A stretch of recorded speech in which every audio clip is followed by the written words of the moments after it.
महाराष्ट्र शासनाच्या गृह विभागामार्फत गोवंश संरक्षण, अवैध गोतस्करी प्रतिबंध व अनधिकृत कत्तलखान्यांवर कारवाई संदर्भात जारी करण्यात आलेल्या 21 मे 2026 रोजी काढण्यात आलेल्या शासन परिपत्रकाची काटेकोर अंमलबजावणी करण्यात यावी अशी मागणी शासन व मुंबई उच्च न्यायालय नियुक्त ॲनिमल वेलफेअर ऑफिसर व सामाजिक कार्यकर्ते केतन शहा यांनी लेखी शासन परिपत्रकासहित निवेदनाद्वारे शासनाकडे केली आहे.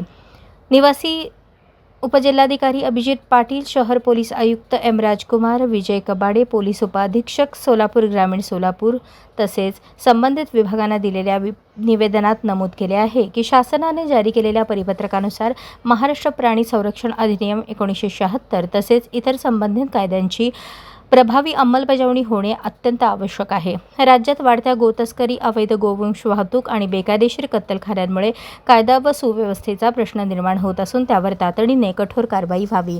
निवेदनात अनधिकृत कत्तलखान्यांवर संयुक्त भरारी पथकांमार्फत नियमित कारवाई करणे, सीमावर्ती भागात तपासणी चौक्या कार्यान्वित करणे, अवैध वाहतूक करणाऱ्या वाहनांवर त्यांचे वाहन परवाने रद्द करून कठोर कारवाई करणे तसेच डायल 112 हेल्पलाईनवर प्राप्त होणाऱ्या तक्रारींवर तात्काळ प्रतिसाद देण्याची मागणी करण्यात आली आहे.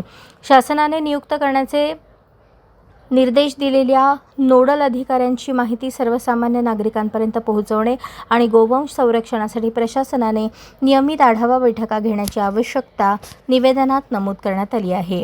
गोवंश संरक्षण ही केवळ धार्मिक नव्हे तर सामाजिक आणि संविधानिक जबाबदारी असल्याचे सांगत शासनाच्या परिपत्रकाची प्रभावी आणि पारदर्शक अंमलबजावणी करण्याचे आवाहन केतन शहा यांनी प्रशासनाला केले.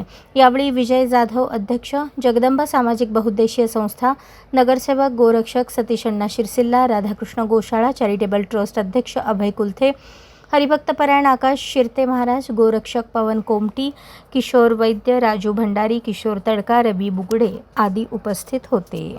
अशाच नवनवीन अपडेटसाठी जनता राज्य न्यूज चॅनलला सबस्क्राईब करा, लाईक करा आणि शेअर करायला विसरू नका.